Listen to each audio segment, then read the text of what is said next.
Sit back and throw one back with your pinky in the air and a middle finger to the world, and join me, the eclectic gentleman Stephen Watts, as we look back on this day in pro wrestling history. But before we do, put that drink down, like, share, and subscribe, and without further ado, let's get our wrestling history on. Ladies and gentlemen, boys and girls, children of all ages, it is July 14th, and we're going to start off as we always do on a positive note. That's right, these are your pro wrestling birthdays. 1969, Japanese legend Sakuraba.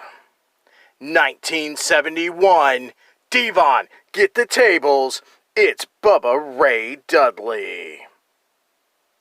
Of course, on the flip side of that coin, your pro wrestling deaths for July 14th.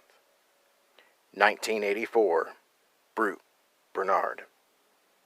1992, Danny McShane. 2018, Masa Saito. Alright, enough of the sad stuff. It's time to get to the meat and potatoes. That's right, these are your pro wrestling history highlights for July 14th.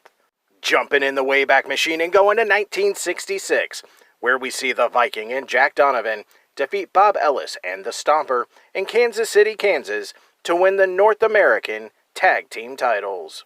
Jumping into the decade of bell bottoms, 1978, Dick the Bruiser defeats Dick Murdoch in St. Louis, Missouri, to win back the NWA Missouri Heavyweight title, the second title change in a feud between the two men that would last well over a year.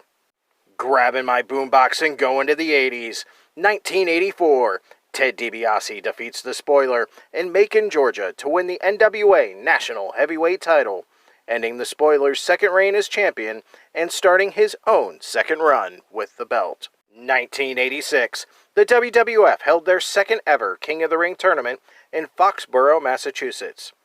In the tournament final, Harley Race defeated Pedro Morales to win the King of the Ring tournament. Grabbing my flannel and going to the decade of grunge, 1991. WCW's Great American Bash 1991 was held, a pay-per-view event best remembered for who wasn't there, Ric Flair. In the main event, Lex Luger defeated Barry Windham in a steel cage match with a piledriver to win the vacant WCW World title. Harley Race and Mr. Hughes came out towards the end and aligned with Lex Luger, although they never actually got involved in the match. Luger then became a heel, even though he was a face up to this point, despite not actually doing any heel tactics in order to win the title. The fans could have seemed to care less, chanting, "We want Flair," for the entirety of the match. 1992, Jimmy Snuka pinned ECW champion Johnny Hotbody to win the title. 1997, Steve Austin and Dude Love defeat Owen Hart and Davey Boy Smith in a tournament final for the WWF Tag Team titles in San Antonio, Texas. The belts had been vacated by previous champions Austin and Shawn Michaels, who refused to work together as a team. And last but not least, 1998, D'Lo Brown defeats Hunter Hearst Helmsley for the WWF European Heavyweight title. Those were your short but sweet pro wrestling history highlights for July 14th. I'm the eclectic gentleman Stephen Watts, and we'll see you tomorrow.